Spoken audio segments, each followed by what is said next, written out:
Hi there, it's Prof Griffiths here. I was just going through my presentations and realised that I hadn't recorded this one.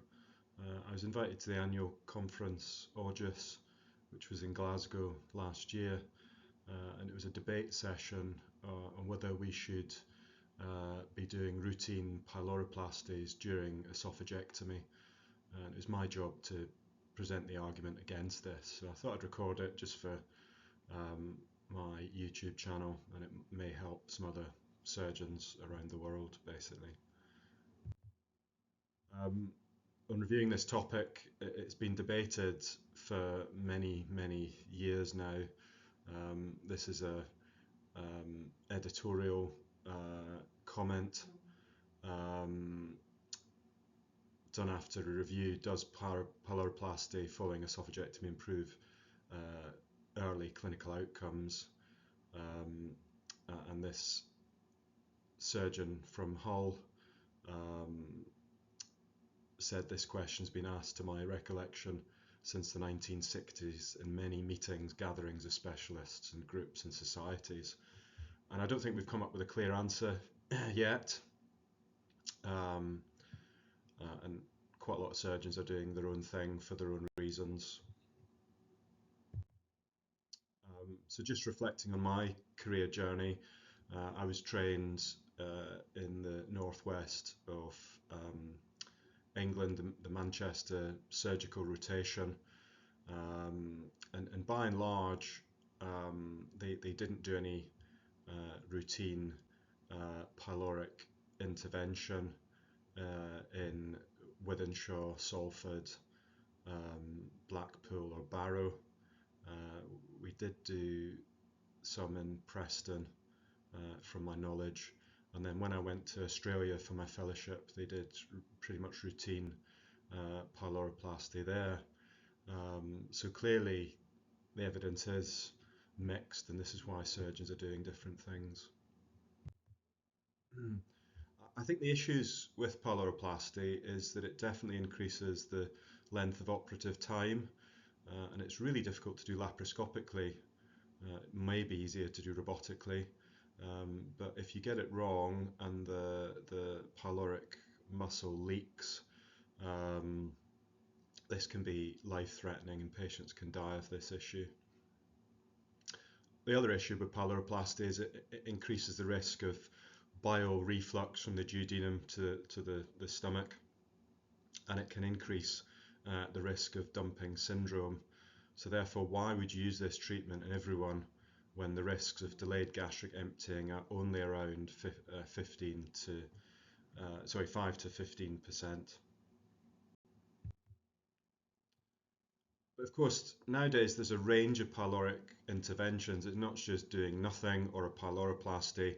There are endoscopic techniques such as dilatation, injecting the pylorus with Botox, or doing a very complicated myotomy endoscopically, so the so-called G-POEM. And then there's a range of surgical options as well. You can dilate the pylorus with your finger if you're doing it open. You can use a sponge holding forceps to crack the muscle. You can do a formal pyloroplasty, which is a variety of different variations, or you can just cut the muscle and try and preserve the mucosa like you do in a Heller's procedure. What does the RCT evidence show? Well, there's been a range of randomized trials over the years, but a lot of them are old. A lot of them are in different countries and contain small numbers, and the follow-up just isn't there really. It was in the era of open surgery, variation in technique, and non-standard definitions of delayed gastric emptying. So there's much issues with the previous literature on this, particularly randomized literature. Data from meta-analysis of this issue basically show mortality, no difference, anastomotic leak, no difference in vomiting, no difference in respiratory morbidity. Some surgeons believe if the pylorus emptied better, you'd reduce the risk of aspiration and reduce the risk of patients getting pneumonia. and there was varying results with the sort of most the gastric emptying time was improved with pyloroplasty for sure, but there was issues some of the analysis. But this latest meta-analysis said it was basically unnecessary.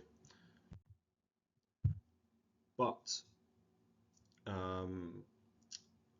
there's very few studies that have looked at it in the era of minimal invasive surgery, and this is where we are at the moment. And this is the largest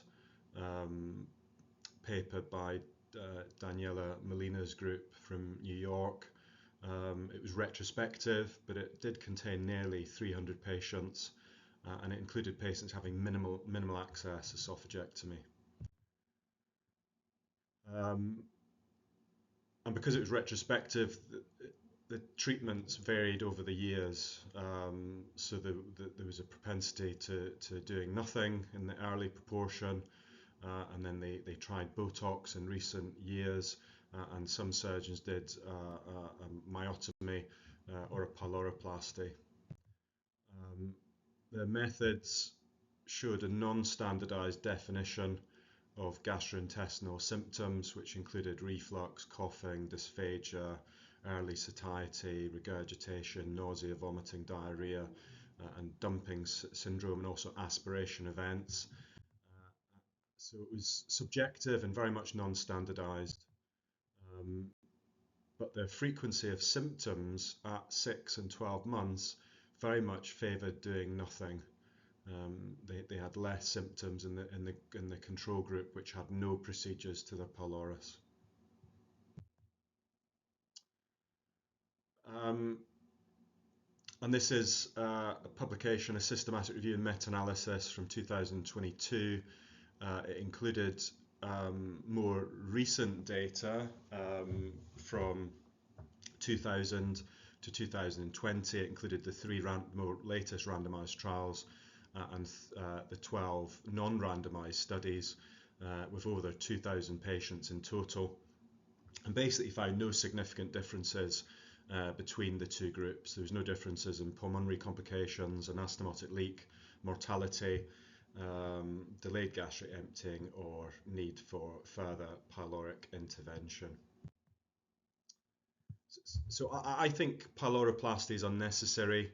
I think it's much more important to get a good functional result if you make a high anastomosis, if you make the conduit straight and relatively thin and leave it in the mediastinal bed, and make sure there's no diaphragmatic sump at the bottom, and you leave a bit of stomach in the abdomen. I think this is much more important than what you do to the pylorus, because what we want to avoid is this sort of situation where you've got a really baggy conduit, all of the stomach's in the chest, and there's a big diaphragmatic sump, and chronic delayed gastric emptying, because these patients will suffer. They'll get chronic cough, they'll get chest infections, they'll have fullness when they eat, and they're really difficult to treat when it's this bad. So we need to be careful to avoid this situation and get the formation of the conduit as good as possible. What do I do? Well, I don't do a pyloroplasty, I don't do a feeding jejunostomy, but immediately after the oesophagectomy, while the patient's still asleep, I do an upper GI endoscopy, just a quality control measure, check the anastomosis and conduit, and actually I routinely dilate the pylorus with a 20mm CRE balloon, and then I place a feeding tube for nutrition, a nasojejunal tube, and a drainage tube in the stomach for gastric drainage. Why do I do that? Well, I do it on the basis of this paper from Disease of the Esophagus. This is a systematic review meta-analysis of prophylactic pyloric dilatation to prevent early delayed gastric emptying, and they showed that this was a safe procedure. It reduced the rate of delayed gastric emptying, and also reduced the rate of anastomotic leakage. And I think this is important. When I go down and look endoscopically, I can often see a very tight pylorus, and I think these are the patients that benefit most from an endoscopic dilatation. And if patients do develop signs of delayed gastric emptying after surgery, months and months later, um, I do an achalasia balloon to the pylorus if they get symptoms and signs of delayed gastric emptying. And this is shown to be very safe.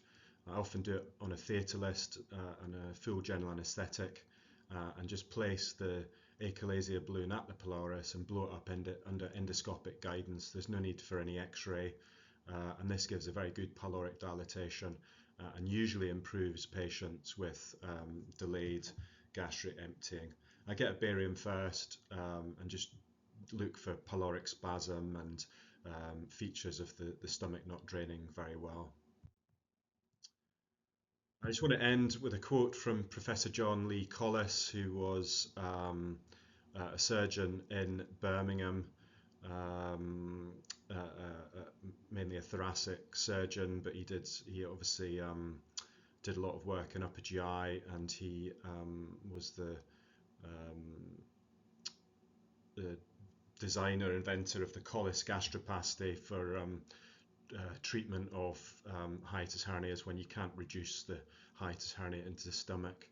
And he is quoted to saying that, first, with every one of these operations, the mediastinum is reconstructed so the stomach cannot distend within the chest by negative intrapleural pressure.